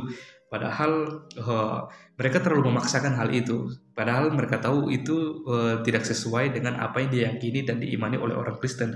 Akan tetapi mereka tetap memaksakan akan hal itu. Sebenarnya yang perlu dipahami oleh para polemikus atau Ustadz Suma yang kerap kali membahas atau mengambil ayat-ayat di luar keempat Injil ini, seperti Injil Barnabas, Injil Filipus, dan Injil-Injil yang lain di luar Injil Matius, Markus, Lukas, dan Yohanes, mereka harus memahami ada beberapa pernyataan dari Paulus yang dia tuliskan di dalam Alkitab atau di dalam tulisannya, di mana dalam kitab Galatia Paulus sudah memperingatkan orang-orang yang baru bertobat yang sebenarnya bukan Injil. Hanya ada orang-orang yang mengacaukan kamu dan yang bermaksud untuk memutarbalikan Injil Kristus. Tetapi sekalipun kami atau seorang malaikat dari surga yang memberitakan kepada kamu suatu Injil yang berbeda dengan Injil yang telah kami beritakan kepadamu, terkutuklah dia. Seperti yang telah kami katakan dahulu, sekarang kukatakan sekali lagi, jikalau ada orang yang memberitakan kepadamu suatu Injil yang berbeda dengan apa yang telah kamu terima, terkutuklah dia. Kita bisa membukanya dalam Galatia 1 ayat 7 sampai ke 9. Mengapa demikian? Karena Injil yang dimaksudkan oleh Rasul Paulus ini yaitu berbicara tentang pribadi Yesus Kristus sendiri dan karya yang dilakukan oleh Yesus Kristus itu sendiri, dari kelahirannya, bagaimana pelayanannya, mujizat-mujizat yang dilakukan oleh Yesus Kristus, bagaimana ketika ia diserahkan, dia disiksa, disalibkan, mati, dan dibangkitkan pada hari ketiga, melayani bersama dengan para murid sampai dia naik ke surga, dan dia berjanji akan datang kembali untuk mengangkat semua kita yang hidupnya berkenan di hadapan dan yang percaya dan taat kepada dia, seperti itu. Hal inilah yang seharusnya dipahami oleh para polemikus dan juga Ustadz Suma dan kawan-kawan yang kerap kali menggunakan Injil di luar keempat Injil, yaitu Kata-kata yang mengunggah ini seharusnya meyakinkan setiap orang Kristen yang berpikir jernih bahwa sangat mungkin bagi iblis, para malaikatnya, dan agen-agennya untuk menyelewengkan Injil Kristus, sehingga mereka yang mengira bahwa mereka mempercayai kabar baik sebenarnya sedang ditipu oleh iblis. Hal ini harus diperhatikan. Yang mengerikan, hal ini benar-benar terjadi pada para petobat Paulus sendiri di Galatia, dan mereka berada dalam bahaya terkutuk. Kita harus berhati-hati agar hal ini tidak terjadi kepada kita, karena kita tahu bersama bahwa Injil palsu saya cukup baik untuk diselamatkan. Sayangnya jutaan orang yang mengaku Kristen telah menerima pengembalikan kabar baik ini. Mengapa demikian? Karena kalau kita melihat banyak orang Kristen yang pada akhirnya menjadi seorang mualaf karena mereka menerima Injil di luar keempat Injil. Injil Matius, Markus, Lukas, dan Yohanes. Mereka mendapatkan pengajaran-pengajaran yang tidak sesuai dengan apa yang diajarkan oleh Yesus Kristus, seperti itu, sehingga pada akhirnya mereka bimbang, mereka ragu, sehingga pada akhirnya mereka berpindah keyakinan. Dan hal inilah yang sangat disayangkan, supaya mari kita bersama-sama berdoa supaya kita para apologet Kristen yang supaya kita terus dipakai Tuhan secara luar biasa untuk terus memberitakan kabar baik, kabar sukacita, kebenaran kepada setiap orang yang selalu saja berusaha mengusik-musik iman kekristenan, supaya mereka boleh memiliki pemahaman yang benar dan baik tentang karya keselamatan yang telah disediakan oleh Allah melalui Yesus Kristus. Oke teman-teman, untuk itu saya mau mengajak kita semua untuk mengambil waktu untuk berdoa supaya kita semua para apologet Kristen dimanapun mereka berada, dan juga bagi para pendengar Injil, mereka boleh digerakkan hati dan mereka bisa melihat kebenaran yang sesungguhnya. Mari kita bersatu dalam doa. Kami bersyukur kepadamu ya Tuhan, Allah kami yang hidup, yang kami sembah di dalam nama Tuhan Yesus. Kami bersyukur dan berterima kasih buat kebaikan-Mu, buat rahmat dan kasih karunia-Mu yang begitu besar yang Kau berikan kepada kami, sehingga sampai saat ini kami boleh ada sebagaimana kami ada. Semuanya itu karena kasih karunia Tuhan, semua karena anugerah-Mu yang begitu besar yang Engkau terus limpahkan dalam kehidupan kami ya Tuhan. Kami mohon ampun atas setiap kesalahan dan dosa yang kami lakukan tidak berkenan di hadapan-Mu, baik dalam perkataan kami, perbuatan, tingkah laku, hati dan pemikiran kami, supaya kami boleh hidup layak dan berkenan di hadapan-Mu ya Tuhan. Kami mau berdoa ya Tuhan untuk semua teman-teman para apologet Kristen dan juga hamba-hamba Tuhan, anak-anak Tuhan yang terus menggunakan media sosial untuk melayani, menjangkau banyak orang yang selama ini dibutahkan, bahkan tidak mengerti akan kebenaran, bahkan terus mengusik-musik iman kekristenan, supaya mereka terus dipakai Tuhan secara luar biasa dengan hikmat Tuhan, supaya mereka boleh memberitakan kabar baik, kabar sukacita, bukan setiap kebenaran yang selalu saja disalahgunakan, bahkan tidak dipahami oleh orang-orang di luar kekristenan ya Tuhan. Kami berdoa biarlah anugerah Tuhan, pertolongan Tuhan, hikmat dari Tuhan terus menyertai mereka semua.